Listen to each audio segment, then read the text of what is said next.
नमस्कार दोस्तों। उम्मीद करता हूँ कि आप सभी बिल्कुल ठीक होंगे और क्लास लेने के लिए आप सभी बिल्कुल तैयार होंगे।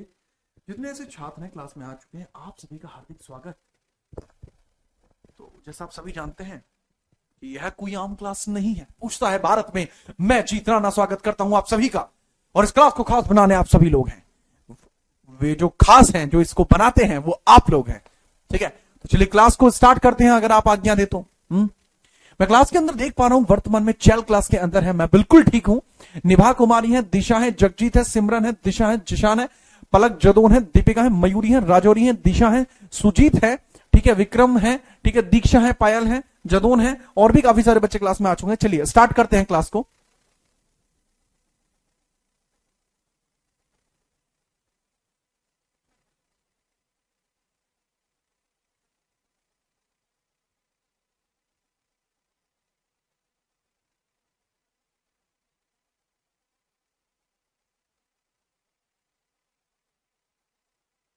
चलिए स्टार्ट करते हैं क्लास को। कॉल किस चीज का था? अरे वो क्लास का शेड्यूल है। कल की क्लास का शेड्यूल बता रहे थे कि सर यहाँ इतने इतने बजे क्लास है। ठीक है, तो उसका शेड्यूल था। अगर आप कहें तो क्लास को स्टार्ट कर देते हैं। ठीक है, if you say so then we are going to start the class. ठीक है सर, ये पिक वाले सर बहुत स्मार्ट हैं भाई, मेरा भाई है और 2 साल छोटा भाई है मुझसे। दो, हाँ, 2.5 साल छोटा है भाई मुझसे। तो अच्छा आदमी है यार, एकदम गच्चा आदमी है। ठीक है, मैं भी बढ़िया हूँ, ऐसी बात नहीं है। तो मॉडर्न हिस्ट्री बाय मी, इसके अंदर ये आपका पूरा सिलेबस होता है, किस तरीके से हम कवर करने वाले थे। और इसी के अधीन ये हमारा टोटल सिलेबस है, जिसके अंदर पहली यूनिट चल रही है भारत में विदेशी कंपनियों का आगमन, arrival of foreigner companies in India. Arrival of foreigner companies in India, ये हमारी टॉपिक जो है वो चल रहा है। और इसी के अधीन हम आके आज फ्रांस के बारे में पढ़ रहे थे। अभी तक हमने पढ़ा कि भारत के अंदर फ्रांस किस तरीके से अपने कदमों को फैला रहा है। अब धीरे धीरे एक्सपेंशन ऑफ फ्रांस चल रहा है। लेकिन एक बात आप भी जानते हैं, ठीक है, एक बात आप भी जानते हैं, ठीक है, कि भाई जैसे फ्रेंच भारत के अंदर आया 1664 में, इस समय जो ब्रिटिशर्स थे वो भी अपने शासन को बढ़ाने के प्रयास में लगे हुए थे, प्रयास में लगे हुए थे। ठीक है, चलिए अब ऐसी परिस्थिति में क्या हुआ, ऐसी परिस्थिति में क्या हुआ वो समझिए। जैसा मैंने बताया, इन दोनों के मध्य कन्फ्लिक्ट्स की शुरुआत होती है। ब्रिटिश और फ्रेंच एक दूसरे से लड़ना घुटना शुरू कर देते हैं। ठीक है, चलिए तो अब वो समझिएगा। अच्छा ऐसा है क्या? कोई नहीं, चलो इसमें संघर्ष या विवाद, विवाद या संघर्ष, विवाद या संघर्ष, मध्य विवाद या संघर्ष। अब मैं क्या बताना चाह रहा हूं, ठीक है, वो समझिएगा। जब फ्रांस भारत में आया, जब फ्रांस 1668 में पहली बार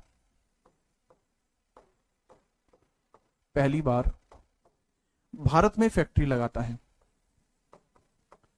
भारत में फैक्ट्री लगाता है,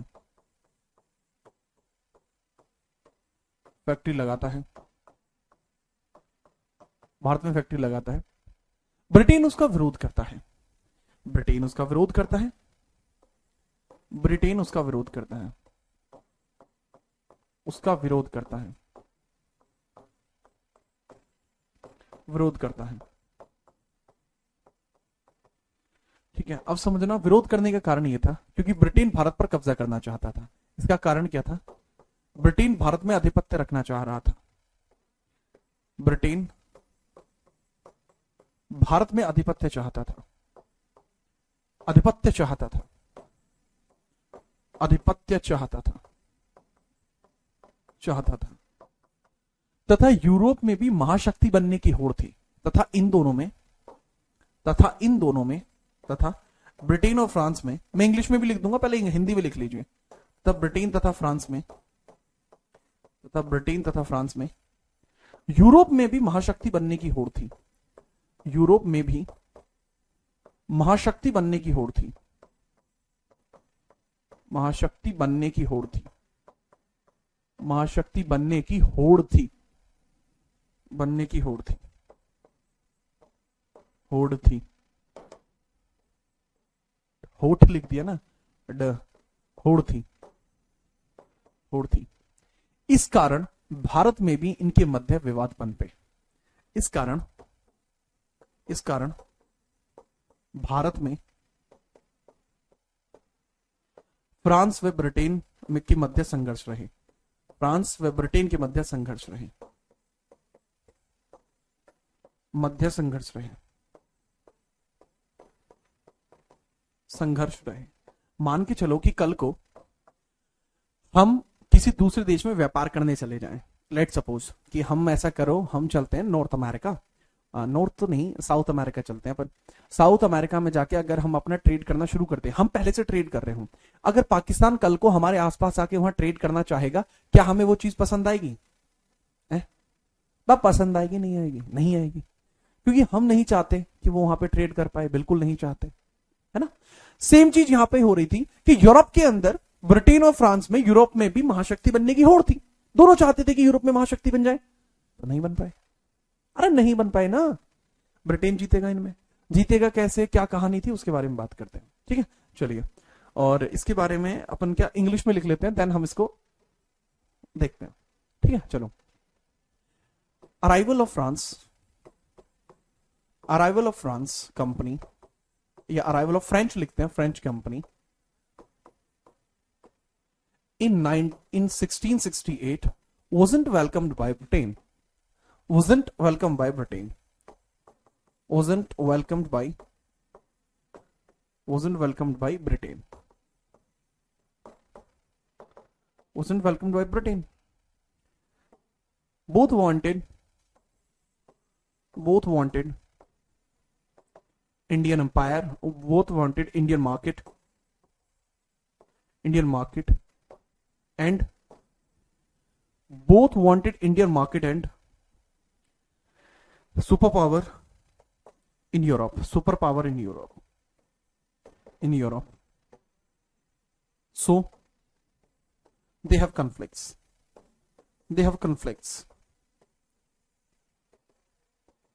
ठीक है, नोट कर लो, हिंदी में इंग्लिश में जैसा चाहो। अब आप कहो तो थोड़ी सी जगह हो तो पंजाबी में भी लिख देता हूं, ठीक है, वो भी लिख देता हूं कि फ्रांस ते ब्रिटेन वालों बहुत ज्यादा संघर्षों की लड़ाई थी, ठीक है, खैर छोड़िए, पंजाबी रहने दीजिए, ठीक है। आप इन्हीं को लिख लीजिए हिंदी इंग्लिश, क्योंकि हमारी जब से डील हुई थी तो उसमें मैं खाली हिंदी में बताने वाला था और इंग्लिश में बताने वाला था, पंजाबी की हमारी कोई डील नहीं हुई थी, ठीक है। पंजाबी की कोर्स अलग से निकालेंगे अपन। सर यूपीपीएससी का पेपर अच्छा आया था, अच्छा अच्छा यादव जी, ऐसा है, ओ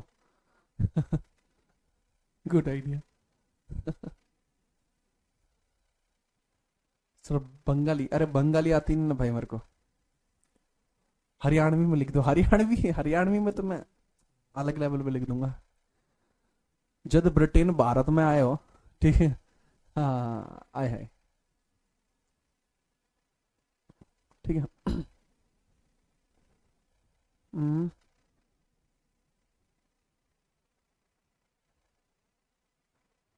हम्म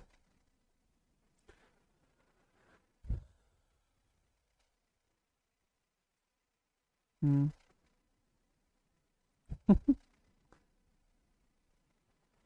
दिशा क्लास में, दिशु क्लास में लिख रहे हैं कि मंजिलें क्या है, रास्ता क्या है, हौसले हो तो फासला क्या है। दिशु पहले ट्रक के पेंटों के लिए काम करते थे, ट्रक के पीछे जो पेंट में पीछे वो लगते हैं ना डिजाइन, वो बनाते थे दिशु, इसलिए बहुत तगड़ा लिख रहे हैं दिशु। मैंने मना गया था कि भाई स्वाद नहीं लेना। अच्छा, अब देखो क्या क्या विवाद हुए हैं, ठीक है, ये समझ में आ गया विवाद थे इनके बीच में। हाँ, अब हम क्या बात करते हैं कि भैया इन दोनों के मध्य जो विवाद हुए उससे क्या कुछ हुआ, ठीक है। चलिए, ठीक है, चलो अब हम बात करते हैं, चलिए अब हम बात करते हैं कि क्या इसमें हुआ, विवाद क्या क्या था। सबसे पहला जो विवाद का कारण था, ये दोनों के दोनों मार्केंटलिज्म चाहते थे, बोथ वांटेड द मार्केंटलिज्म। मार्केंटलिज्म जो होता है वैसे तो पीसीएससी या यूपीएससी में पढ़ना होता है, बट आप समझ लीजिए दिस इज यूपीएससी कॉन्सेप्ट, ये यूपीएससी कॉन्सेप्ट होता है मार्केंटलिज्म। किसी से पूछ के देख लेना, अगर हो आसपास में कोई बता दे अगर मार्केंटलिज्म, तो अच्छा रहेगा। बहरहाल फिर मैं तो बता ही रहा हूं, ये यूपीएससी का कॉन्सेप्ट होता है मार्केंटलिज्म। क्या होता है बेसिकली वो समझिए, क्या है मार्केंटलिज्म, ठीक है। चलो, अरे दिशु अपना खास आदमी है, तुम लोग कुछ नहीं कहोगे दिशु को, मैं ही कह सकता हूं। मार्केंटलिज्म की बात समझिए, ठीक है। इसका मतलब क्या होता है, इसका अभिप्राय यह है कि जब ऐसी मानसिकता से व्यापार हो,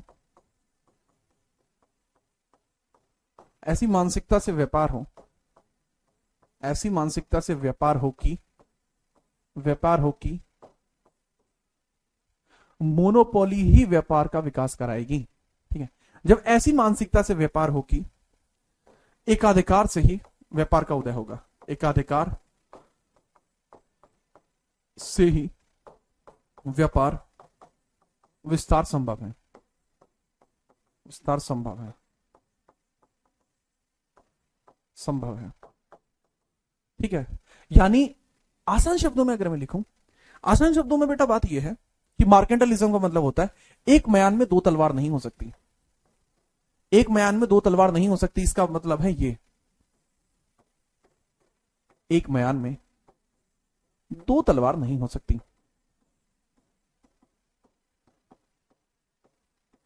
ठीक है भाई, इन दोनों ही देशों का मानना यह था कि या तो ब्रिटेन भारत में रहेगा या फ्रांस भारत में रहेगा, दोनों नहीं रहेंगे, दोनों नहीं रहेंगे, दोनों में से कोई एक ही रहेगा। ठीक है, अच्छा इंग्लिश में ऐसे लिखेंगे मार्केंटलिज्म को क्या बोलते हैं। ठीक है, trading can only develop by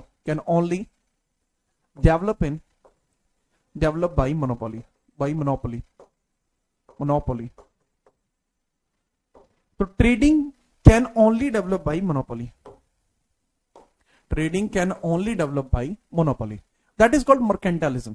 दोनों चाहते थे, फ्रेंच भी चाहता था, फ्रांस भी चाहता था कि सिर्फ मैं रहूं, ब्रिटिश भी चाहते थे कि सिर्फ मैं रहूं, साझेदारी नहीं करनी थी इनको। ठीक है जी हाँ, इस वजह से दिक्कत हुई। ये दूसरा रीजन। इंटरनेशनल इंपैक्ट क्या पड़े वो समझना, इनके मध्य समझना कि भाई इनके अंदर क्या लड़ाई चल रही है। ठीक है, समझना। दूसरा इंटरनेशनल इंपैक्ट ये पड़े कि बात है 1740 की, 1740 की बात है। 1740 में एक बड़ा विवाद हो जाता है, एक बहुत बड़ा विवाद हुआ कि भाई ऑस्ट्रिया का नाम सुना है आपने, ऑस्ट्रिया, ऑस्ट्रिया का नाम आपने सुना होगा, काफी फेमस रहता है ऑस्ट्रिया का नाम, चार्ल्स छठवां। अक्टूबर 1740 में चार्ल्स छठवें की होती है डेथ। मैंने क्या बताया, अक्टूबर 1740 में यूरोप में, मतलब ये इंटरनेशनल इंपैक्ट है बेटा, ये भी मैं बता दूं, ये अंतरराष्ट्रीय प्रभाव है इन दोनों के रिलेशंस पर, अंतरराष्ट्रीय प्रभाव। अब ये भारत में गुथना शुरू करने वाले हैं। ठीक है, तो अक्टूबर 1740 में ऑस्ट्रिया के राजा, ऑस्ट्रिया के राजा, ऑस्ट्रेलिया नहीं बोल रहा मैं, ऑस्ट्रिया बोल रहा हूं, ऑस्ट्रिया के राजा चार्ल्स छठवें की हो जाती है डेथ, चार्ल्स छठवें की हो जाती है डेथ, चार्ल्स सिक्स्थ की डेथ हो जाती है, चार्ल्स सिक्स्थ की हो जाती है बेटे डेथ, चार्ल्स छठवें की क्या हो जाती है डेथ, मृत्यु। अब चार्ल्स भाई की जो यहां पार्किंग लगी है ना, अब इसका, अब ये पूछना जाएगा, ऑस्ट्रिया की कैपिटल वियना है, ऑस्ट्रिया की कैपिटल वियना है, मुझे पता है, टेंशन मत लो। कंगारुओं, राहुल मेरे बच्चे, ये कंगारू वाला नहीं है, ये पेट्रोल वाला है। ठीक है, चलिए, तो ऑस्ट्रिया के राजा हैं ये, कौन, चार्ल्स छठा, इनकी हो जाती है डेथ अक्टूबर 1740 में। तो उत्तराधिकार की लड़ाई थी, उत्तराधिकार की लड़ाई थी, उत्तराधिकार की लड़ाई में, की लड़ाई थी, उत्तराधिकार की लड़ाई थी। यहां शुरू होता बैटल ऑफ सक्सेशन, 1740 में स्टार्ट होता battle of succession, battle of succession. France चाहता था कि इस गद्दी पर कोई ना बैठे, फ्रांस चाहता था कि गद्दी पूरी तरीके से तबाह हो जाए। फ्रांस क्या चाहता था, फ्रांस चाहता था कि गद्दी पूरी तरीके से तबाह हो जानी चाहिए। लेकिन दिक्कत एक और थी, ब्रिटेन ये नहीं चाहता था, वो मारिया थेरेसा को राजा बनाना चाहता था। ब्रिटेन मारिया थेरेसा को राजा बनाना चाहता था। मारिया थेरेसा कौन है, चार्ल्स सिक्स्थ की बेटी, इसकी जो बेटी है Maria Theresa, Maria Theresa, Theresa, तो मारिया थेरेसा जो है, इसको ब्रिटेन की सपोर्ट थी। Maria Theresa supported by Britain, Maria Theresa जो थी ना भाई, सपोर्टेड बाय ब्रिटेन, इसको ब्रिटेन सपोर्ट कर रहा था, ब्रिटेन की सपोर्ट थी इस पे, ब्रिटेन की सपोर्ट थी। लेकिन फ्रांस क्या कर रहा था, फ्रांस कह रहा था कि नहीं जी, अपना अलग जलवा है जी, हम तो मजबूत आदमी है। फ्रांस गद्दी खाली चाहता था, गद्दी रिक्त चाहता था ही वॉन्ट एम्प्टी थ्रोन। तो इस वजह से इनमें, फ्रांस में और ब्रिटेन में यहां लड़ाई होनी शुरू हुई। मतलब किसी और की लड़ाई चली, ये दोनों पहुंच गए बस यहां पे। ठीक है, चलिए क्लियर बात है जी हाँ। अब इन्फ्लुएंस ऑन इंडिया, भारत में क्या प्रभाव है, ये तो मैंने अंतरराष्ट्रीय प्रभाव बता दिए कि इन दोनों में वहां पे जाके लड़ाई शुरू होगी इंटरनेशनल लेवल पे। ठीक है, चलिए अब यहां पे क्या समझिए, यहां पे इन्फ्लुएंस, भारत में क्या प्रभाव था, भारत में प्रभाव क्या था, भारत में प्रभाव ये था कि ब्रिटेन पहले आया। अब आप मुझे ये बताओ, ब्रिटेन पहले आया या फिर फ्रांस, आप खुद बताइए, नहीं आप खुद बताओ, ब्रिटेन पहले आया फ्रांस पहले आया, बताओ फटाफट से। ठीक है बताओ सर, ये कम्युनिकेट कैसे करते थे, अरे भाई इनके पास ट्रांसलेटर होते थे। अब मुझे ये बताइए पहले कौन आया। हाँ हाँ बहुत बढ़िया बहुत बढ़िया, इसी तरीके से कमेंट आनी चाहिए जिस लेवल पे आ जा रही है। हाँ तो अरे मजाक मत करो, मैंने ये पूछा कि इन दोनों में से पहले कौन आया, फ्रांस पहले आया या ब्रिटेन पहले आया। सर ब्रिटेन पहले आया, अच्छा तो ब्रिटेन का अधिकार होना चाहिए था मेजरली व्यापार पे। हाँ लेकिन फ्रांस ने चाल चल दी, फ्रांस ने कह दिया कि हम वेतन भोगी व्यक्ति रखेंगे अपनी कंपनी में, तो ब्रिटेन को लॉस हो गया, ब्रिटेन की बुद्धि खराब। ठीक है अब समझना, ठीक है क्योंकि ब्रिटेन पहले आया था, क्योंकि ब्रिटेन पहले आया था, क्योंकि ब्रिटेन पहले आया था, क्योंकि ब्रिटेन पहले आया था, because Britain came first, Britain पहले आया था, क्योंकि ब्रिटेन पहले आया था तथा फ्रांस बाद में, बाद में। तो ब्रिटेन को फ्रांस के आने से बहुत नुकसान हुआ, इस कारण से भारत में आंग्ल कर्नाटक या आंग्ल फ्रेंच युद्ध की शुरुआत हुई। अतः ब्रिटेन को फ्रांस से नुकसान हुआ, ब्रिटेन को फ्रांस से नुकसान हुआ, फ्रांस से नुकसान हुआ, ब्रिटेन को फ्रांस से नुकसान हुआ। और जैसे इसको नुकसान हुआ ना भाई, यहां पे मूड खराब, अतः ब्रिटेन को फ्रांस से नुकसान हुआ। और इसी वजह से क्या होते हैं, इसी कारण से क्या होता है, यहीं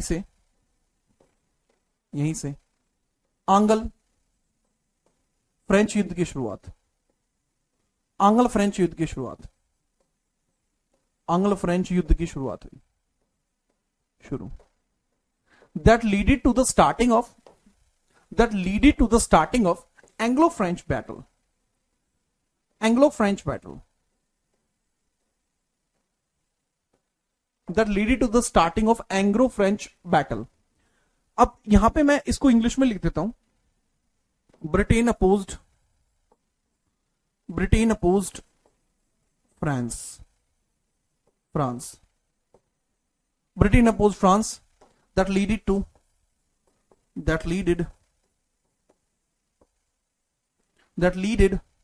Anglo-French battle, Anglo-French battle, they are also known as Karnataka battle, क्योंकि इंडिया के कर्नाटक में हुए थे इस वजह से इनको कर्नाटक युद्ध भी बोलते हैं, क्योंकि यह इंडिया के कर्नाटक में हुए थे इस वजह से इनको कर्नाटक बैटल्स भी बोलते हैं। I hope you got the point.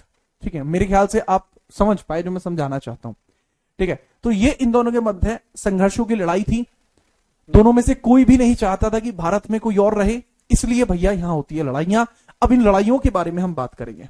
देखो लड़ाई करना हालांकि गलत बात है, लड़ाई नहीं करनी चाहिए, पर अगर हो जाए तो कोई बात नहीं, फिर देखा जाएगा। ठीक है, जो होगा देख लेंगे, पर भाई लड़ाई करना गलत बात है। अभी पहले नोट करो फिर आगे बढ़ते हैं।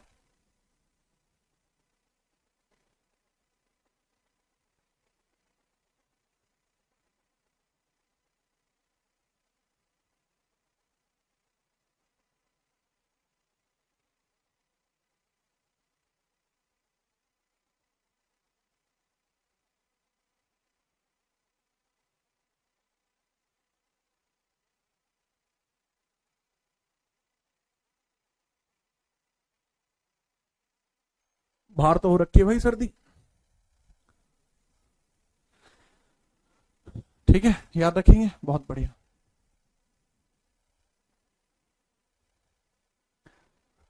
सर हम तो लड़ाई करते हैं। राधा, लो ये कैसी आधी आधी बात कर रही हैं आप। ठीक है, नहीं भाई सचिन मल्होत्रा, ऐसा तो कुछ नहीं है। ठीक है। ठीक है, देखा एक ख्वाब तो ये सिलसिले हुए, ऐसा कह रहे हैं प्रखर जी। प्रखर बेटा तुम क्या कर रहे हो ये क्लास में? कह रहे हो देखा एक ख्वाब तो ये सिलसिले हुए। हाँ गलत बात है। अब चलिए इसके बारे में बात करते हैं। मेरे ख्याल से इस सब को मैं मिटा देता हूं, क्योंकि मेरे ख्याल से इंग्लिश वाला बच्चा, अच्छा इंग्लिश वाले बच्चे हैं, तो अगर इंग्लिश वाले बच्चे कोई नोट करना चाहता है तो ये लिखी हुई चीजों को नोट कर सकता है। ठीक है, तो if anyone who is noted down in the English language, then he can take a reference from these lines, but for the persons who are noting in the Hindi, then I'm telling the things। ठीक है, पर मेरे ख्याल से मुझे ये मिटाना पड़ेगा, उसके बाद ही मैं यहाँ पे जगह बना पाऊंगा। चलिए मैं ही शुरू करता हूँ।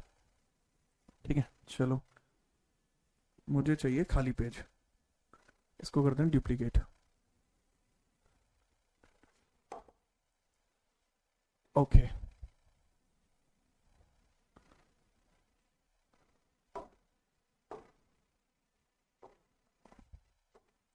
अब भाई आप मेरी बात को समझना, मैं पहले आपके लिए मैप बनाऊंगा।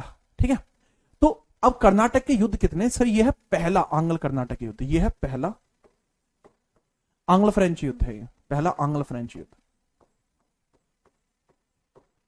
पहला आंग्ल फ्रेंच युद्ध, या इसको पहला पहला कर्नाटिक वॉर भी बोल सकते हैं, फर्स्ट कर्नाटिक वॉर भी इसको बोला जा सकता है, फर्स्ट कर्नाटिक वॉर भी इसको बोल सकते हैं, क्योंकि कर्नाटक क्षेत्र में हुए थे। अब मैं जब की बात कर रहा हूं ना वो उस समय का समझना कि किस लेवल पे आप बात को समझेंगे, है ना। मैं इंडिया का मैप बनाता हूं तब शायद आपको दिमाग में ज्यादा आए, और जो बच्चे अब से पहले भी मुझसे पढ़ चुके हैं वो अब समझेंगे कि सर दोबारा बैच लेके क्या फायदा हुआ, वो देखो अब तुम। ठीक है, मैप देख रहे हो, एक्यूरेट बनाया ना, ऐसे बनता है। खैर, जबकि मैं बात कर रहा हूं उस समय इंडिया बहुत बड़ा था, विस्तृत था, तो इस तरीके से था।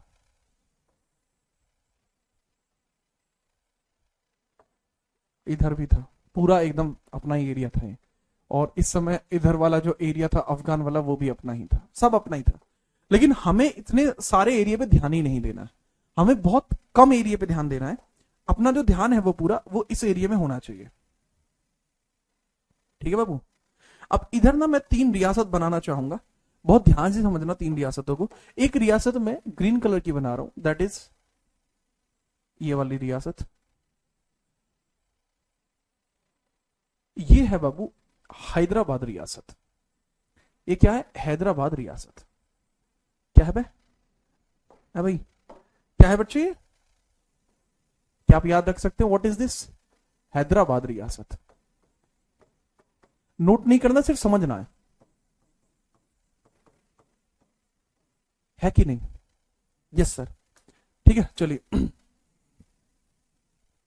अनंत मेरे भाई, बात को सुनोगे नहीं सुनोगे? चिरकुटो जैसी बात क्यों करती हूं बाबू? ये देखो, that portion that is of Karnataka. ठीक है, ये जो एरिया है बाबू इसको हम बोल रहे थे कर्नाटक, इस एरिया को बोल रहे थे कर्नाटक रियासत। इसको हम क्या बोल रहे थे? कर्नाटक रियासत, कर्नाटक रियासत, है कि नहीं? एक कर्नाटक रियासत है, एक हैदराबाद रियासत है। क्लियर है जी? अब इन दोनों के बीच में आपको एक एरिया देखने को मिलता है, दैट इज, ज्यादा बड़ा हो गया, ये जो एरिया अब आप देख रहे हैं, ठीक है, इस एरिया को बोलते थे मद्रास। इस एरिया को क्या बोलते थे बाबू? मद्रास। हल्के में ले रहे हो क्या बाबू?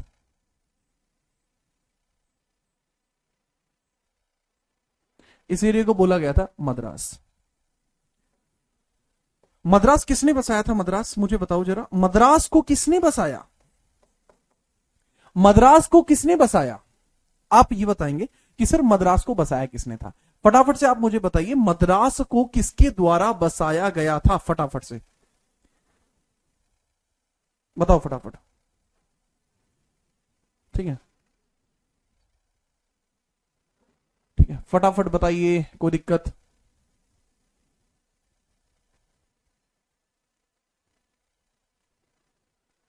ठीक है सर। कर्नाटक, सर मैसूर कहां था? अबे कर्नाटक का नाम ही मैसूर था, कर्नाटक नाम तो बाबू ऐसा करना, मैं एक चीज लिख देता हूं, इसको ना मैसूर लिख रहा हूं, मतलब किसी ने कर्नाटक लिख लिया, मैं गलत मत मानना, इसको मैं लिख रहा हूं मैसूर और ब्रैकेट में लिख रहा हूं कर्नाटक। यही मैसूर था, इस मैसूर को ही कर्नाटक बोलते हैं। मैसूर ही आगे चल के कर्नाटक बना है, इसलिए मैं इसलिए रहा हूं चेंज करके, क्योंकि एक बच्चा पूछ रहा है सर मैसूर कहां पे था, फिर वह मैसूर ही आगे चल के कर्नाटक बना है। हाँ, एक कह रहा फ्रांसिस ने मजा मान दिया। मद्रास जो था वो ब्रिटेन का था। मद्रास किसका था जी? ब्रिटिशर्स का था, ब्रिटिश का था, ब्रिटिश का था। कब बना था सर? ये 1639 में बनाया गया था। लेकिन आपको एक दिमाग में एक बात तो आ रही होगी, सर ये मैसूर के क्षेत्र के अधीन आ रहा है। अब मैसूर के क्षेत्र के अधीन आ रहा, नहीं आ रहा? हाँ जी सर। मैसूर के राजा का नाम था अनवरुद्दीन।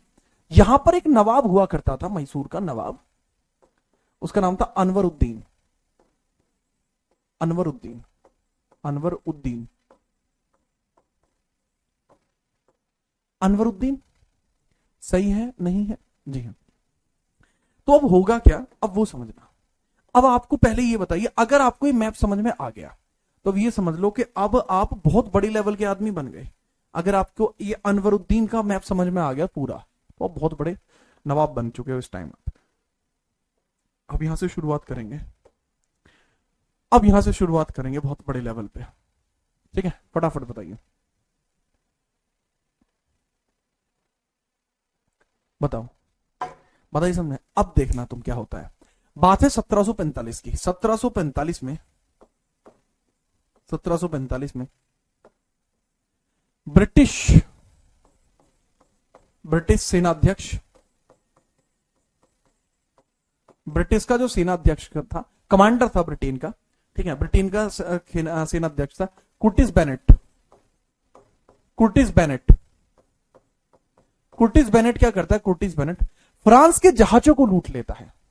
ठीक है, यहां लूट लेता है फ्रांस के जहाजों को, इस एरिया में फ्रांस के जहाज उसने लूट लिए।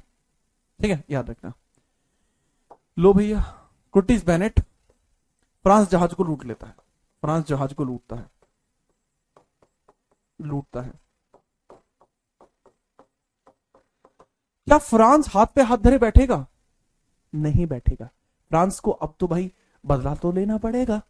तो अब क्या होगा? फ्रांस मद्रास पर कब्जा कर देता है। तो 1745 में इसका बदला लेते हुए, 1745 में फ्रांस गवर्नर, फ्रांस के गवर्नर का नाम देखना, बहुत तगड़ा नाम है, France governor Dupleix, Martin Dupleix नाम है इसका, मार्टिन ड्यूप्लेक्स।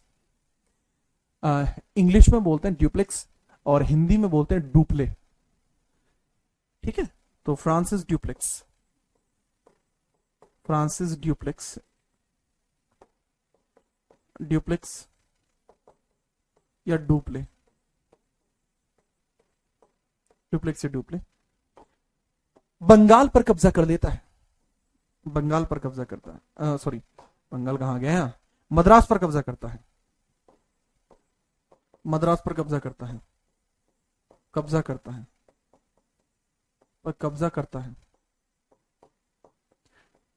अच्छा एक बात बताओ कि अगर मद्रास पर कब्जा हुआ तो क्या अनवरुद्दीन को मद्रास को वापस ब्रिटेन को नहीं दिलाना चाहिए?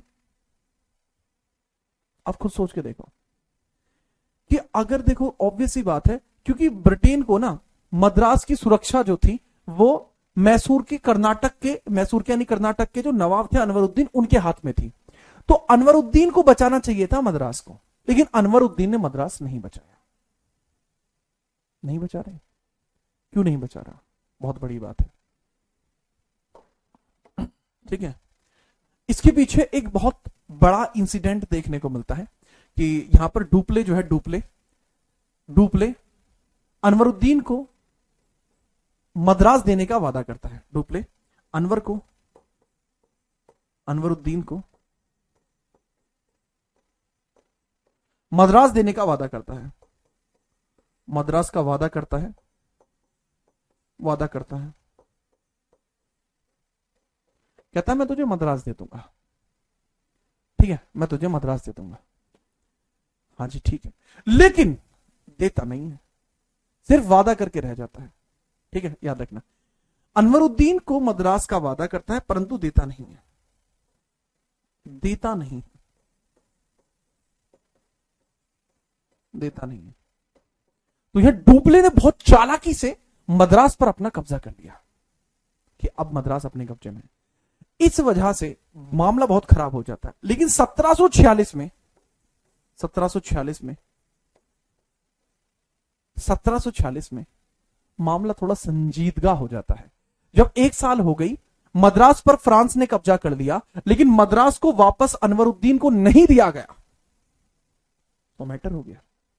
अनवरुद्दीन गुस्से से लाल हो जाता है और अपने बेटे महफूज खान को बैटल लड़ने के लिए भेज देता है। यहां पे होता है बैटल ऑफ सेंट थॉमस, एक बैटल होता है बैटल ऑफ सेंट थॉमस, यहां पे देखने को मिलता है, और बड़े लेवल पर होता है बैटल ऑफ सेंट थॉमस। यहां होता है battle of Saint Thomas, Saint Thomas नाम की जगह पर होता है बैटल ऑफ सेंट थॉमस। यहीं से इस युद्ध की, पहले कर्नाटक युद्ध की शुरुआत होती है, यही है इसकी शुरुआत।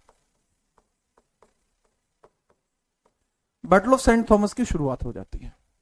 यहां पे एक तरफ अनवरुद्दीन का बेटा जिसका नाम है महफूज खान, अनवरुद्दीन का बेटा, मुझे ना ये थोड़ा वहां रखना पड़ेगा क्योंकि मैं आसानी से लिख पाऊं। अरे भाई ये क्या है,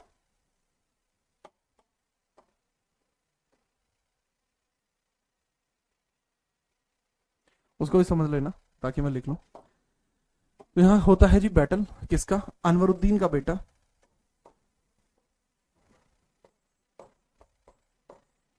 अनवरुद्दीन का बेटा,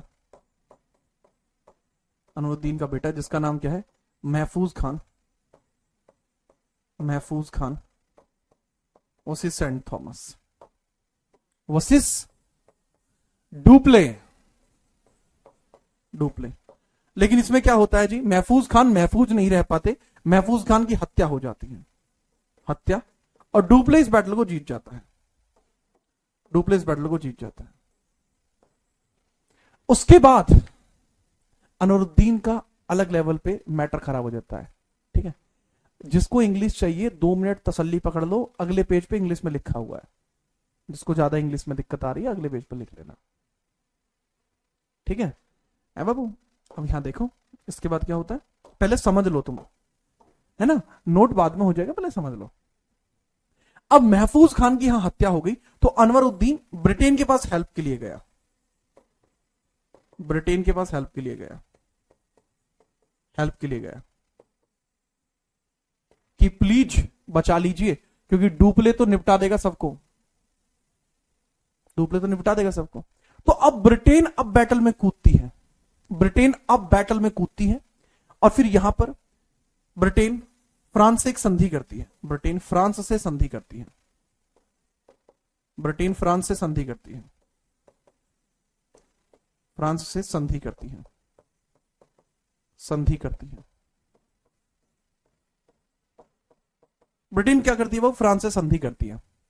संधि का नाम है एक्स-ला-शापेल की संधि, संधि का नाम है एक्स-ला-शापेल की संधि, एक्स-ला-शापेल की संधि। ट्रीटी करती है, ट्रीटी साइन करती है, संधि यानी ट्रीटी साइन करती है, और जिस ट्रीटी का नाम है एक्स-ला-शापेल, एक्स-ला-शापेल। अब बच्चों की दिक्कत होती है कि सर एक्स-ला-शापेल की संधि कब हुई थी बाबू, जब ये युद्ध एंड होगा, 48 में एंड हो रहा तो 48 में होगी, सीधी सी बात है, 48 एक्स-ला-शापेल की संधि, है ना, एक्स-ला-शापेल, एक्स-ला-शापेल, और तब जाके ये युद्ध समाप्त हुआ, और एक्स-ला-शापेल के साथ ही युद्ध की समाप्ति होती है। प्रथम आंग्ल युद्ध की समाप्ति, युद्ध की समाप्ति, युद्ध समाप्त, युद्ध समाप्त, युद्ध की समाप्ति हो जाती है, संधि हुई है। अब लेकिन बड़ी बात क्या है बाबू इसमें, वो समझना, बड़ी बात इसमें यह है कि जो मद्रास है वो वापस ब्रिटेन को मिल गया, लेकिन यूरोप का एक बहुत बड़ा हिस्सा फ्रांस के पास चला गया। फ्रांस इसी बात पर एग्री हुआ था, ठीक है, याद रखना, याद रखना, ठीक है। यूरोप में फ्रेंच और ब्रिटेन के मध्य हुआ था।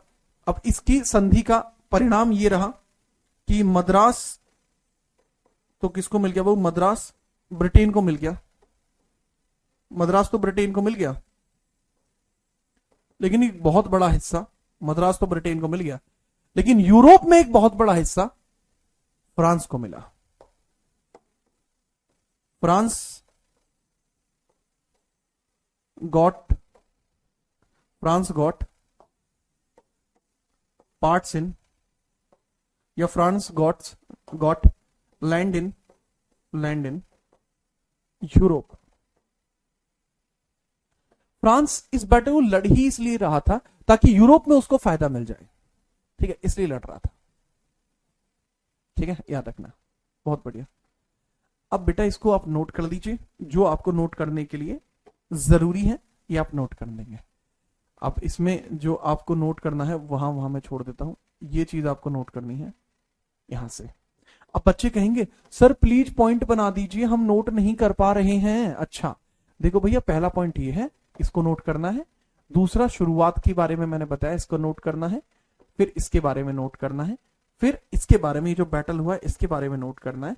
फिर ये जो संधि हुई है इसके बारे में नोट करना है।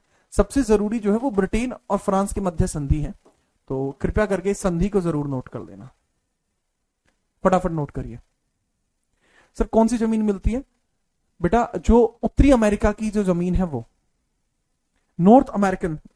दिशु तुम पढ़े हो ना मुझसे पहले, क्योंकि नॉर्थ अमेरिकन जमीन आप बता रहे हो, तुम पढ़े हो ना मुझसे पहले, एक बताओ, वरना भाई मैं उसमें आ जाऊंगा, क्या बोलते हैं उसको, किसी चीज में तो आ ही जाऊंगा, मतलब सोच में कि यार वाओ।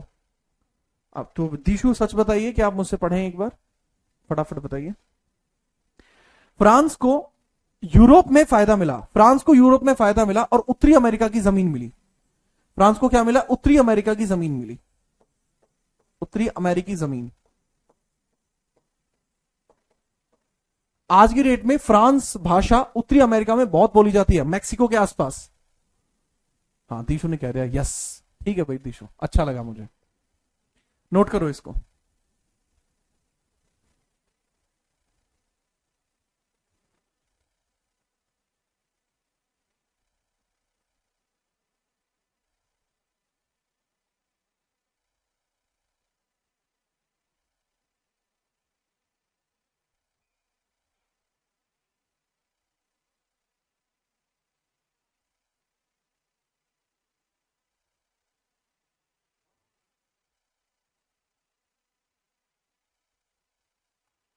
ठीक है, बात आई समझ में, हाँ जी।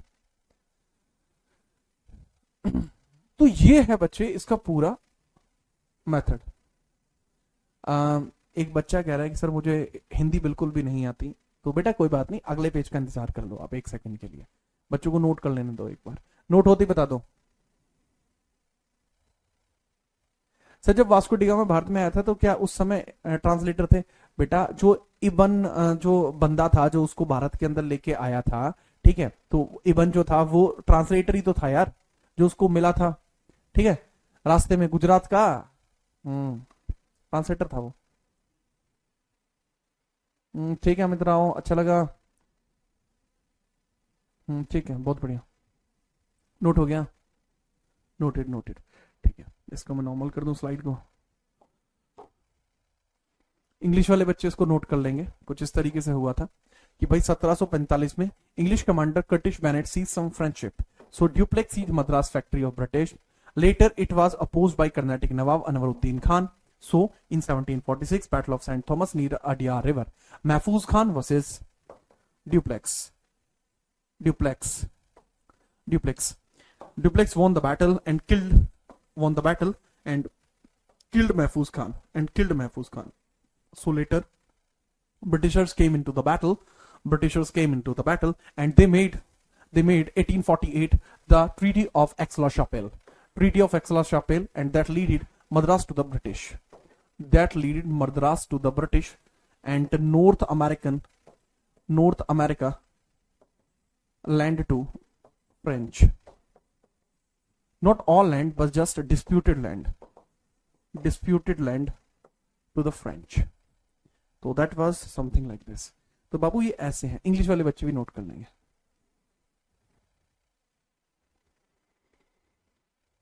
ठीक है, ये लीजिए।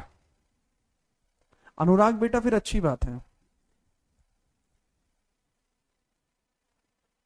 क्या पुर्तगालियों के आने से पहले प्रिंटिंग प्रेस इंडिया में था? नहीं था। प्रिंटिंग प्रेस को इंडिया में लाने वाले पुर्तगाली थे, 1556 में गोवा में फैक्ट्री लगी थी। फटाफट नोट करिए।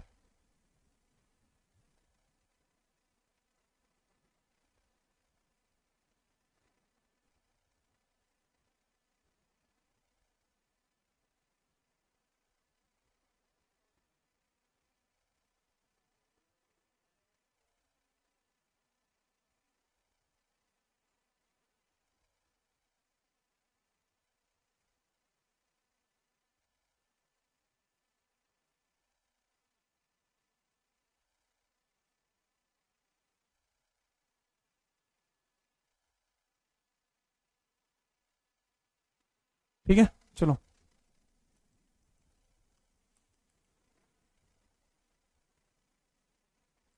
भेजिएगा भाई, ठीक है, भेजिएगा। नेहा भेजिएगा आप। ओके, चलो नेक्स्ट हम आगे बढ़ते हैं और हम बात करते हैं अगले कर्नाटिक वॉर की। अगले कर्नाटिक वॉर की हम बात करते हैं। ठीक है, नेक्स्ट कर्नाटिक वॉर। तो इसको भी मुझे यूज करना पड़ेगा कुछ इस प्रकार से। मुझे इस पे भी मैप बना के समझाता हूं, उसके बाद नोट कराऊंगा। इस पे भी मैप बना के समझाऊंगा, उसके बाद नोट कराऊंगा। ठीक है बाबू, इस पर भी मैं क्या करूंगा, मैप बना के समझाऊंगा, उसके बाद हम आगे बढ़ेंगे। ठीक बात है, चलिए। अब दैट्स द पॉइंट।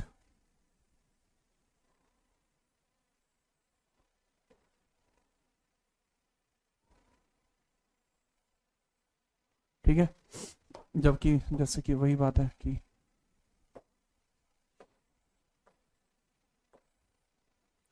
तो फिर से वही मैप 1 सेकंड में बना देता हूं। हैदराबाद, ये मैसूर, मैसूर यानी कर्नाटक। ठीक है बाबू, जी हाँ। अब हैदराबाद के अंदर भी नवाब हुआ करते थे, नवाब। हैदराबाद में निजाम हुआ करते थे, निजाम, या निजाम हुआ करते थे, निजाम। ये क्या, हैदराबाद। ये क्या है, ये मैसूर है। मैसूर में कौन हुआ करते थे बाबू? मैसूर में हुआ करते थे नवाब। ठीक है, यहां हुआ करते थे निजाम, यहां हुआ करते थे नवाब। ठीक है, हाँ जी। जो निजाम था यहां पर, हैदराबाद का जो निजाम था, उसका नाम देखिए, हैदराबाद के निजाम का नाम क्या था? हैदराबाद का जो निजाम इस समय यहां पर हुआ करता था, उसका नाम था आसफ जहां। आसफ जहां, आसफ जहां, आसफ जहां नाम था उसका। यहां पे बताओ नवाब कौन था? अभी भी लास्ट पेज पे मैंने बताया था, बहुत ध्यान से बता दो, ठीक है, याद रखना। अब यहां सबसे पहले बैटल का टाइम देख लीजिए, इसको बोलते हैं second second Anglo French battle. Anglo French battle, French battle. ठीक है, चलो, क्लियर? जी हाँ। अब यहां पे समझना, जिस तरीके से मैं बताने की कोशिश कर रहा हूं, कृपया करके समझिएगा। हैदराबाद का जो शहर है, यहाँ हैदराबाद में लिख रहा हूं, या आसफ जहां, तो आपको पता लगे। नवाब बता दिया यहाँ का, अनवरुद्दीन था। अनवरुद्दीन, बहुत बढ़िया बेटा, अनवर था यहाँ का नवाब, था अनवरुद्दीन। अनवरुद्दीन। अब यहां तुम समझना, आसफ जहां जो था, इसकी होगी डेथ, नेचुरल कॉसेज से इसकी डेथ होती है। वो भी इसकी जो डेथ होती है 1748 में। आसफ जहां की डेथ, आसफ जहां की डेथ, आसफ जहां की डेथ होती है, वो होती है भाई 1748 में। आसफ जहां की डेथ बाबू, मृत्यु होती है 1740। यार सही लिखा है मैंने, पर मुझे थोड़ा इधर निकला है, ताकि मैं यहां कुछ और कर सकूं। या आसफ जहां की डेथ, आसफ जहां, मृत्यु, आसफ जहां की मृत्यु 1748, 1748 क्लियर है, ठीक है। अनवरुद्दीन की भी मृत्यु 1749, अनवरुद्दीन की भी मृत्यु 1749, इसकी मृत्यु 1749 में हुई है। अनवर की डेथ, अनवरुद्दीन की डेथ 1749, कोई दिक्कत नहीं सर, नहीं सर, नहीं सर, नहीं, ओके ओके ओके। एक कह रहा है कि सर नॉर्थ अमेरिका क्या यूरोप का भाग है? अबे नॉर्थ अमेरिका कॉन्टिनेंट ही अलग है बेटा, नॉर्थ अमेरिका अलग कॉन्टिनेंट है, यूरोप अलग कॉन्टिनेंट है। सर आपने पीछे लिखवा दिया, मैंने वो ये लिखवाया है कि यूरोप में फायदा मिला, यानी पावर गेन हुई है यूरोप में, है ना? हाँ जी, ध्यान रखिए। आसफ जहां की डेथ के बाद इसका उत्तराधिकार में दो मध्यों के उत्तराधिकार, इसका उत्तराधिकारी कौन बनेगा? दो लोगों के बीच में बहस चल रही है, दो लोगों के बीच में बहस चल रही है अलग अलग। आसफ जहां का अपना पर्सनल बेटा, आसफ जहां का अपना पर्सनल बेटा जिसका नाम था नासिर जंग, इसका पर्सनल बेटा नासिर जंग, नासिर जंग, नासिर जंग इसका सगा बेटा। नासिर जंग क्या था? इसका बेटा था। और एक और है जिसका नाम क्या था?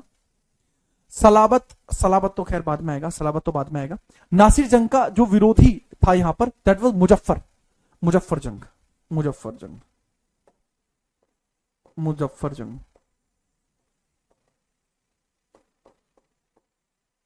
मुजफ्फर जंग। अनवरुद्दीन की डेथ कैसे हुई है? अभी ऐसा करो, या अनवरुद्दीन की डेथ मत लिखो, अनवरुद्दीन को रहने दो।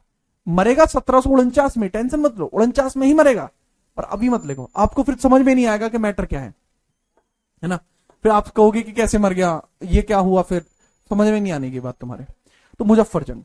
लेकिन यहां पे आप समझिएगा, मैसूर की दुश्मनी है फ्रांस से, जी हां, क्योंकि फ्रांस के ड्यूप्ले ने अनवरुद्दीन के बेटे महफूज खान को मारा है, तो इनकी दुश्मनी है या नहीं है? यस सर, इनकी दुश्मनी है या नहीं है? हाँ सर, इनकी दुश्मनी है, ठीक है सर। अब होगा यहां पर ये सेकेंड एंग्लो फ्रेंच बैटल की शुरुआत होगी। इसमें जो नासिर जंग है, इसको ब्रिटेन का सपोर्ट है। इसको किसका सपोर्ट है? इसको है ब्रिटेन का सपोर्ट। और यहां मुजफ्फर जंग जो है बाबू, इसको फ्रांस का सपोर्ट है। इसको किसका सपोर्ट है? फ्रांस का सपोर्ट है। समझ गए? जी हां, इसको फ्रांस का सपोर्ट है। अच्छा, एक व्यक्ति और है जिसका नाम जो है बेसिकली वो समझना, एक और नाम भी है जो है चंदा साहिब। ये अलग से सर, ये साइड एक्टर कहां से आ गया? चंदा साहिब। बेटा चंदा साहिब भी अलग ही गजबई इंसान है। चंदा साहिब ये जो है, ये आदमी चाहता है कि अनवरुद्दीन मर जाए, मैं उसकी गद्दी पर बैठ जाऊं। चंदा साहिब जो है गद्दी चाहता है, ठीक है। चंदा साहिब ही वॉन्ट्स कर्नाटक, यह मैसूर चाहता है, मैसूर चाहता है। क्या चाहता है बेटा? ये मैसूर चाहता है। ये चाहता है कि मैसूर की गद्दी मुझे मिल जाए। और ये भी किसको सपोर्ट कर रहा है? फ्रांस को सपोर्ट कर रहा है। ये भी किसको सपोर्ट कर रहा है? फ्रांस को सपोर्ट कर रहा है, फ्रांस को सपोर्ट। फ्रांस के दुश्मन कौन है? तो फ्रांस के दुश्मन ब्रिटेन है और फ्रांस का दुश्मन अनवरुद्दीन है। पहले यहां तक समझो पहले एक बार, दिमाग में आई बात या नहीं आई? मुजफ्फर का रिलेशन क्या था? भतीजा था इसका। मुजफ्फर आसफ जहां का भतीजा था, ठीक है।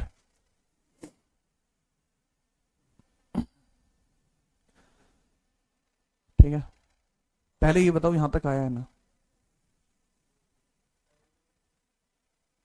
भाई दिमाग में ये बात आई या ना आई, ये बताओ पहले। आ गई? अमित बेटा पहले यही लिख लो, ठीक है। स्वाति बेटा तुम्हारा क्वेश्चन बिल्कुल ही मतलब स्वाद नहीं है तुम्हारे क्वेश्चन में, क्योंकि तुम ऐसे ही सवाल है, तुम्हें पता होना चाहिए, ठीक है। सर मैं आपको अपना भाई मानती हूँ क्योंकि मेरा भाई नहीं है। और ओके श्रुति बेटा, अच्छा श्रुति अलग है, स्वाति अलग है। स्वाति का अलग डाउट है, श्रुति का अलग डाउट है। एक कह रही है कि सर यूपीएसआई बैच से स्टैटिक पढ़ी थी, दोबारा पढ़नी पड़ेगी। हाँ बेटा। दूसरा कह रही है, दूसरा कुछ कह ही नहीं रही है। अच्छा आ गया चंदा साहिब को। चंदा साहिब ऐसे ही नॉर्मल रूलर था, ये कहीं का राजा वाजा नहीं था, ठीक है। अब यहां पर इस युद्ध की शुरुआत होती है। सेकंड एंग्लो फ्रेंच बैटल की शुरुआत होती है। अब वो शुरुआत होगी। अब सेकंड एंग्लो फ्रेंच बैटल की शुरुआत के लिए एक नाम दिया जाता है battle of Ambur. Battle of Ambur बेटा सीजीएल के पेपर में आया है। Battle of Ambur, battle of Ambur, battle of Ambur की शुरुआत होती है। Ambur, battle of Ambur, battle of Ambur बाबू यहां से शुरू हुआ है। ये रहा बैटल ऑफ एम्बुर। इसी से इस युद्ध की शुरुआत हुई, इसी से युद्ध की शुरुआत है। सेकंड एंग्लो फ्रेंच बैटल इसकी शुरुआत। मतलब पेपर में सवाल आता है कि सेकंड एंग्लो फ्रेंच बैटल की शुरुआत कब हुई थी, कब हुई थी शुरुआत भाई? तो वो बैटल ऑफ एम्बुर से हुई थी। बैटल ऑफ एम्बुर कब हुआ है बाबू? 1749 में। क्या आप याद रखेंगे? अंबर का युद्ध, अंबर युद्ध। ठीक है बाबू जी। इसका नाम देख पहले। बच्चे का नाम है संध्या निषाद। हालांकि मैं कुछ कहना नहीं चाहता, पर ये कह रही है आसफ जहां कौन था। बेटा जिनकी छोटी मोटी आई साइड में खराब भी होती है, उनको, जिनको थोड़ा बहुत भी दिखाई देता है, उनको ये दिखाई दे रहा है कि हैदराबाद में निजाम होते थे, वो आसफ जहां था। कृपया करके कोऑर्डिनेट करिए, है ना। अंबर का युद्ध यहां होता है। अंबर के युद्ध में एक तरफ है डुप्ले। डुप्ले कहां का है जी? सर डुप्ले तो फ्रांस का था ना। हाँ फ्रांस का ही है। अच्छा डुप्ले के बाद प्लस, तो फ्रांस को सपोर्ट मुजफ्फर भी कर रहा है, तो ये भी होगा। हाँ मुजफ्फर भी था। लेकिन सर इसको सपोर्ट तो ये भी कर रहा है, चंदा, चंदा भी होगा। हाँ जी चंदा भी होगा। तो चंदा भी होगा, चंदा साहिब भी देखना पड़ेगा। क्या इधर चंदा भी होगा? हाँ चंदा साहिब भी होगा, चंदा साहिब। अच्छा सर अब ये तीनों मिलके बैटल करेंगे। हाँ लेकिन सर ये बैटल किसके खिलाफ कर रहे हैं? अनवरुद्दीन के खिलाफ, अनवरुद्दीन के खिलाफ कर रहे हैं। ठीक है चलिए, अब ये बैटल कर रहा है अनवरुद्दीन के खिलाफ। अनवरुद्दीन बहुत ज्यादा बोल रहा था क्योंकि ये कर्नाटक पे कब्जा करना चाहते हैं, इसलिए अनवरुद्दीन के खिलाफ बैटल कर रहे हैं। अब एक आदमी के खिलाफ अगर 3-3 होंगे तो कौन जीतेगा? नहीं तुम खुद बताओ कौन जीतेगा? सर ये तीनों जीतेंगे। सर क्या ब्रिटेन इसके सपोर्ट में नहीं आना चाहिए था? ब्रिटेन को, ब्रिटेन की स्ट्रेटेजी थी कि जैसे ये मर जाएगा हम तुरंत इन पे अटैक कर देंगे। ब्रिटेन की स्ट्रेटेजी थी कि इनके मरते ही इस पे अटैक कर देंगे, और उन्होंने अटैक किया। क्लाइव आ गया एकदम से, क्लाइव ने आके यहां दबोच लिया सबको।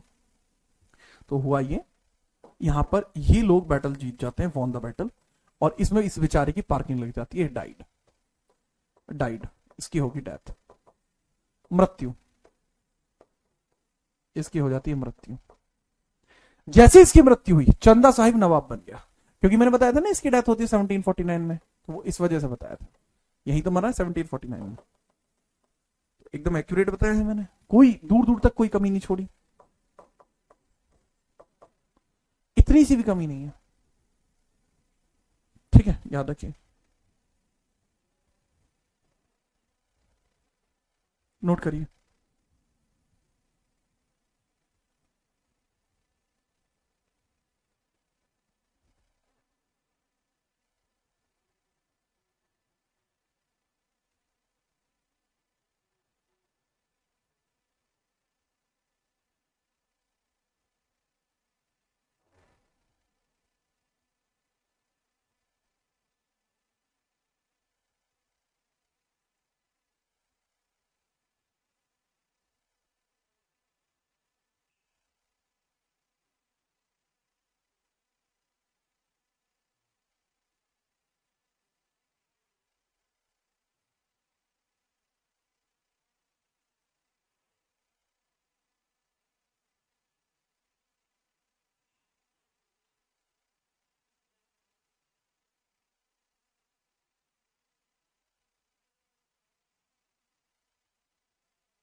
ठीक है, नोटेड एंड क्लियर।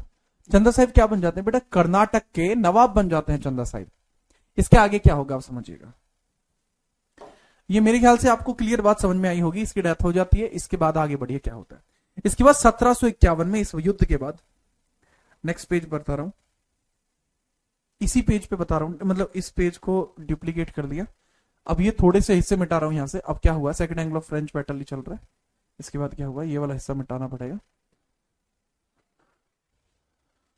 क्योंकि तभी थोड़ा अच्छे से क्लैरिटी आ पाएगी। तो ये तो सब हो गया,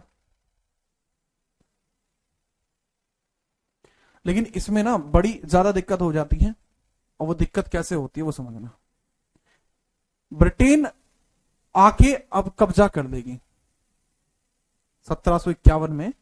रॉबर्ट क्लाइव की इंडिया में होगी एंट्री, बहुत धूमाधाड़ वाली एंट्री लेगा आदमी, चीता ही आदमी है जी। 1751 के अंदर रॉबर्ट क्लाइव आएगा, और रॉबर्ट क्लाइव एयरकोट और तिरुचिरापल्ली पर कब्जा कर लेगा। इसके बाद अब जैसा कि मैंने बात बताई है, 1749 में चंदा साहिब अब नवाब बन जाएंगे, कहां के, मैसूर के। मैसूर नवाब चंदा साहिब बने, चंदा साहिब बने, चंदा साहिब बने, चंदा साहिब। लेकिन चंदा साहिब की पार्किंग लग जाएगी अभी थोड़ी देर में ही, ठीक है।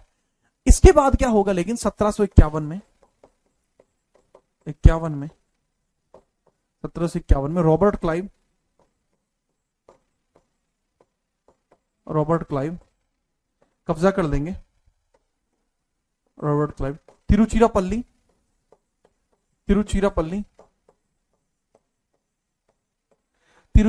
पर कब्जा कर लेते हैं। रॉबर्ट क्लाइव आया, तिरुचिरापल्ली और एयरकोट पर कब्जा कर लेंगे। अरकूट पर कब्जा कर लेते हैं, अरकूट पर कब्जा करते हैं, अरकोट पर कब्जा करते हैं। बेटा ये सवाल आया है पेपर में कि इसने एयरकोट पर कब्जा कब किया था। बैटल ऑफ एयरकोट लड़ता है रॉबर्ट क्लाइव, जो है रॉबर्ट क्लाइव 1751 में बैटल ऑफ एयरकोट लड़ता है, बैटल ऑफ एयरकोट लड़ता है, और बैटल ऑफ एयरकोट में एयरकोट पर कब्जा करता है, तिरुचिरापल्ली पर भी कब्जा करता है। जिसके बाद फ्रांस का डोमिनेंस कम हो जाता है, ठीक है, याद रखना। रॉबर्ट क्लाइव फ्रांस के डोमिनेंस को कम कर देता है। अब आप सोच के देखो कि सर रॉबर्ट क्लाइव एकदम से कैसे आ गया। एक गधा कह रहा है कि सर अभी आपने इसको कर्नाटक का नवाब बताया था, तब मैसूर का नाम ही तो कर्नाटक है, कैसे कर रहे तुम है क्या यार तुम भी।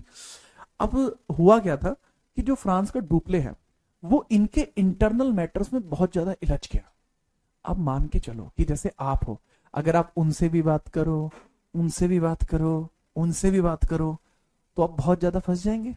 हाँ, ऐसे ही डुप्ले जो था, डुप्ले इसके मैटर में भी पैर दे रहा था, इसके मैटर में भी पैर दे रहा था, अपने मैटर में भी पैर दे रहा था। ब्रिटिशर्स का दिमाग शार्प था। ब्रिटिशर्स सिर्फ एक इंतजार में थे कि जैसे ही डुप्ले इनकी इंटरनल पॉलिटिक्स में बिजी होगा, तुरंत हम कब्जा कर देंगे। रॉबर्ट क्लाइव ब्रिटेन का आदमी है, ब्रिटेन का आदमी है रॉबर्ट क्लाइव। भाई मेरे हिसाब से अगर आप पूछोगे कि ब्रिटेन का सबसे दिमागदार आदमी कौन है, that was Clive. Robert Clive जैसा दिमाग ब्रिटेन में किसी में नहीं था, अलग लेवल का आदमी था, एकदम क्लासिक आदमी था।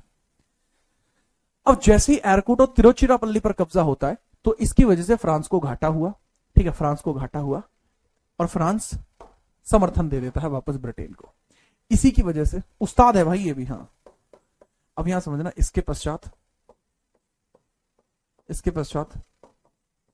फ्रांस को घाटा हुआ, फ्रांस को घाटा हुआ, फ्रांस को पूरी तरीके से घाटा हो जाता है। ठीक है, क्या होता है, फ्रांस को पूरी तरीके से घाटा हो जाता है, बहुत बड़े लेवल पर। ठीक है, लिखिए फटाफट।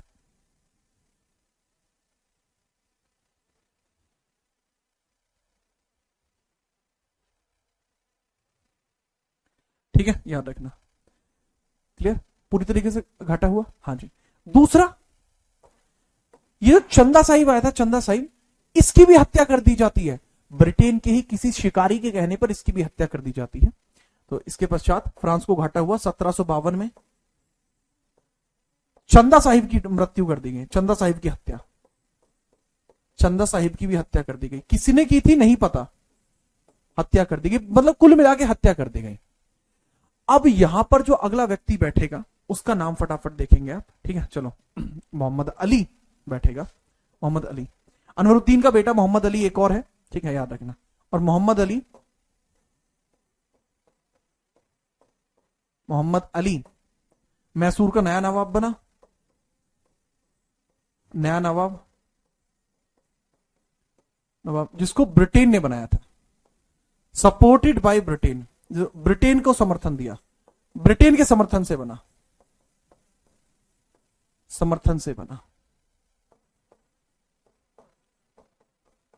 ठीक है, याद रखना। अब कहने की बात यह थी कि ब्रिटेन ने धीरे धीरे सब चीज पे कब्जा कर लिया। 1751 में रॉबर्ट क्लाइव ने तिरुचिरापल्ली और एयरकोर्ट पर कब्जा किया, बैटल ऑफ एयरकोर्ट लड़के। मोहम्मद अली को मैसूर का नवाब बना दिया 1752 में, ठीक है, तो इस पर कब्जा कर लिया। अब धीरे धीरे ब्रिटेन का डोमिनेंस बहुत ज्यादा बढ़ गया। इससे हमें क्या पता लगता है कि ब्रिटेन ने फ्रांस को डिस्प्लेस कर दिया। इसके पीछे का रीजन था कि ड्यूप्लेक्स ने तादाद से ज्यादा अपने आप को बिजी कर दिया। आप भी अपने आप को कभी भी तादाद से ज्यादा बिजी मत कर देना। अगर यहां ड्यूप्लेक्स थोड़ा भी दिमाग लगाता और वो केवल एक मैटर पे ध्यान देता, अपने बढ़ोतरी पर, तो शायद ऐसा नहीं होता। पर उसने इनके इंटरनल मैटर में बहुत ज्यादा हाथ पांव मारे, इसकी वजह से ड्यूप्लेक्स फ्लॉप हो गया। अब क्योंकि ड्यूप्लेक्स यहां फ्लॉप हो गया है, और इसमें याद रखना, फिर नेक्स्ट पेज पर लिख देता हूं, या इसका रिजल्ट क्या रहा, इस बैटल का रिजल्ट क्या रहा वो नेक्स्ट पेज पर लिख देता हूं। ट्रीटी ऑफ पौंडीचेरी, इसका रिजल्ट ये रहा, ट्रीटी ऑफ पौंडीचेरी 1754। ब्रिटेन युद्ध को जीतता है, फ्रांस युद्ध को हारता है। मैं ही लिख देता हूं, चलो। इस युद्ध का फिर रिजल्ट क्या रहा, क्योंकि काफी पेज है बाबू यहां। इस युद्ध का रिजल्ट क्या रहा भाई, रिजल्ट, परिणाम क्या रहा, ब्रिटिश वॉन, ब्रिटिश युद्ध को जीतते हैं, ब्रिटिश वॉन। और 1754 में होती है ट्रीटी ऑफ पौंडीचेरी, 1754 में होती है बाबू ट्रीटी ऑफ पौंडीचेरी, पौंडीचेरी संधि, पौंडीचेरी। आपसे यही पूछा जा सकता है कि युद्ध का अंत कैसे हुआ, तो आप बता दोगे पौंडीचेरी की संधि। अब पौंडीचेरी ब्रिटेन को मिल गया, पहले फ्रांस को मिला था, लेकिन अब पौंडीचेरी किसको मिल गया मेरे भाई, ब्रिटेन को मिल गया रे, ठीक है। पौंडीचेरी संधि, पौंडीचेरी संधि, इसमें फ्रांस बहुत बुरी तरीके से हार गया था। इवन डुप्ले ने बहुत गलती करी थी यार, यहां डुप्ले को भी वापस बुला लिया था कि डुप्ले भाई तूने ना अंत की ठा दी, इतने में नहीं करना था, तूने घना कर दिया काम। पौंडीचेरी की संधि हुई, और याद रखिएगा इसी के बाद युद्ध समाप्त हो गया। पौंडीचेरी पर किसका कब्जा हो गया, पौंडीचेरी ब्रिटेन के अधीन हो गई, इस पर ब्रिटिश कंट्रोल हो गया। इस पर किसका कंट्रोल हो गया, वो ब्रिटिश कंट्रोल हो गया, ब्रिटिश कंट्रोल हो गया, है ना बाबू। चलो, अच्छा, ट्रीटी ऑफ पौंडीचेरी 54-55 के बीच में हुई है, 54 और 55 के मध्य हुई है। तो 54, शायद मैंने 55 लिखवाया हुआ है पहले, तो आप इसको 54-55 लिख लेना, 54-55 लिख लेना ध्यान से, ठीक है। 54 और 55 के बीच में हुई है, 54 और 55 के बीच में, 54 आप लिख लेना।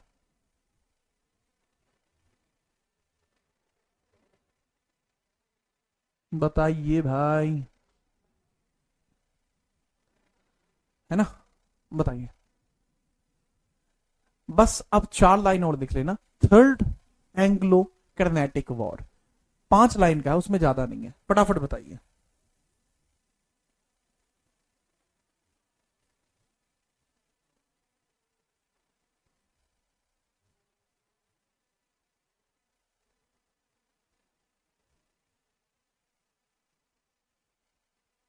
बताओ फटाफट से, समझ में आ गया है, नोट हो गया है, तो फटाफट बताइए, फिर हम आगे बढ़ते हैं।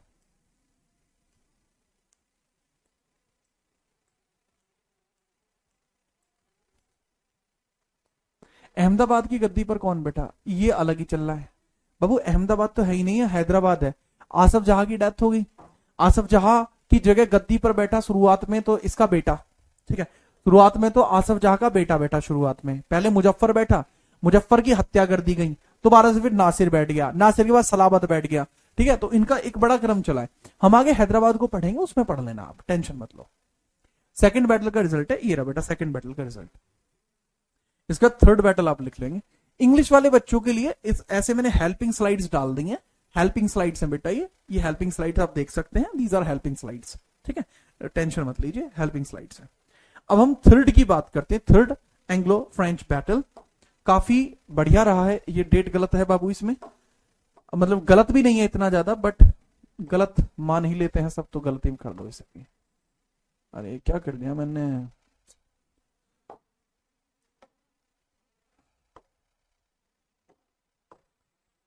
चलो अब हेडिंग डाल लेंगे थर्ड एंग्लो फ्रेंच बैटल।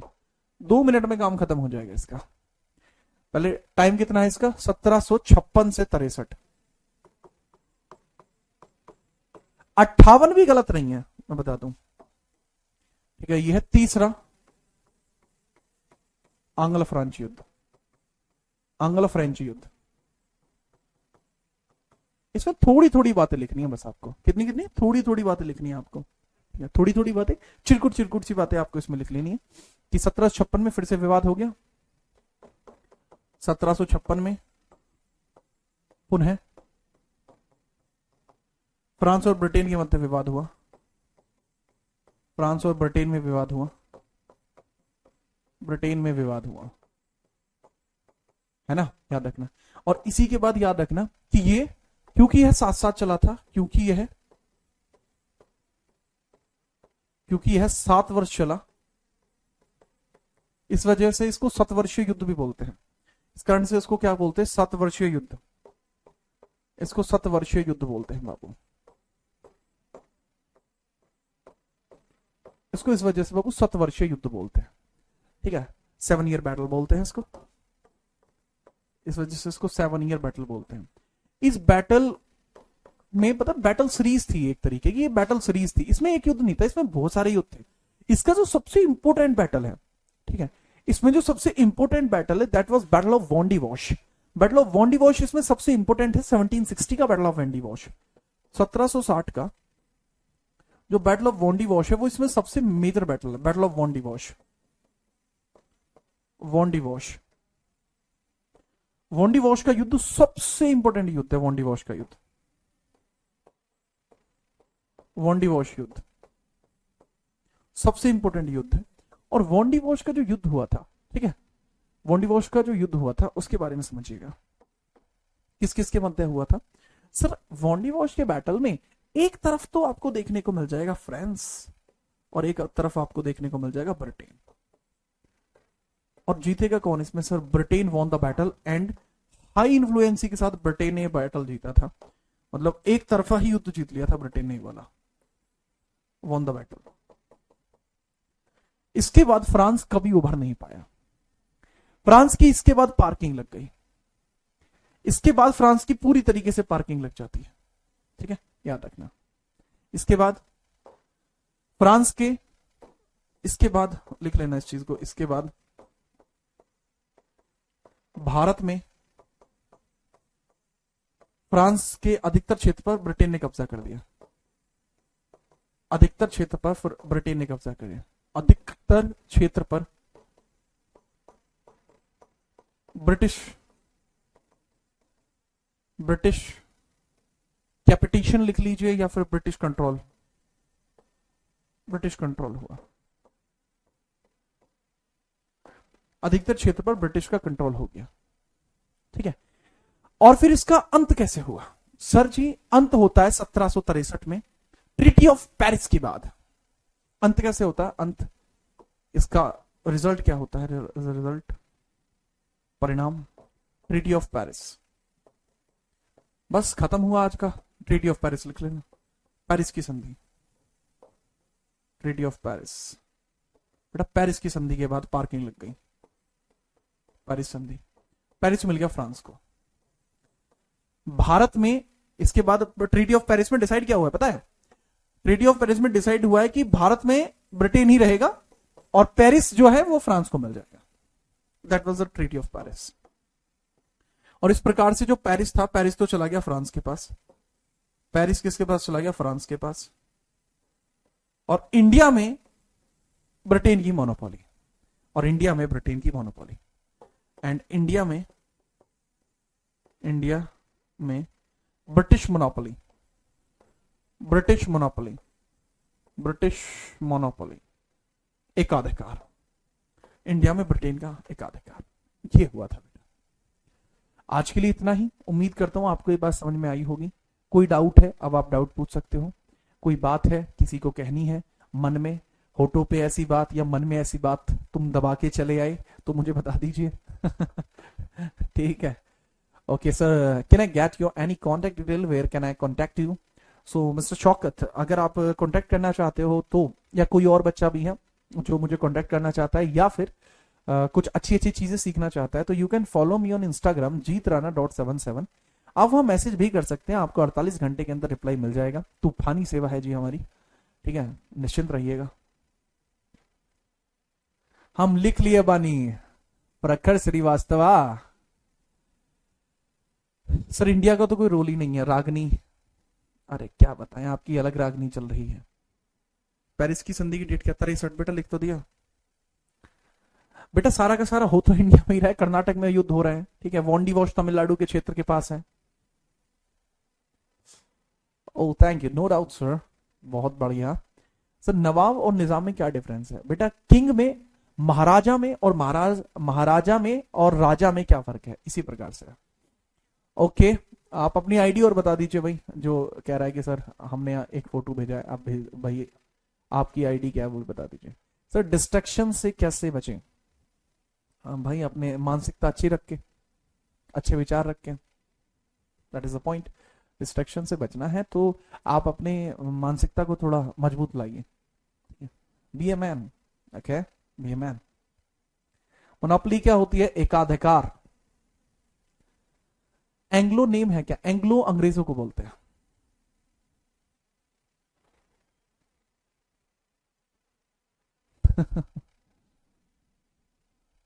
ये सब कितना लड़ते थे। हाँ चलो कल मिलता हूँ।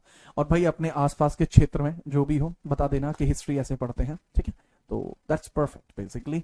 एंड आज के लिए इतना ही रखेंगे, कल आपसे मुलाकात करेंगे। और अच्छे से रहिए, खुश रहिए। हम चाहते हैं कि आप एकदम खिलखिलाते रहें, ठीक है, अच्छे रहें, ठीक है। मानसिकता सही कैसे करें, जैसे मैंने कहा बी ए मैन बडी। कल मिलते हैं। जय हिंद, वंदे मातरम।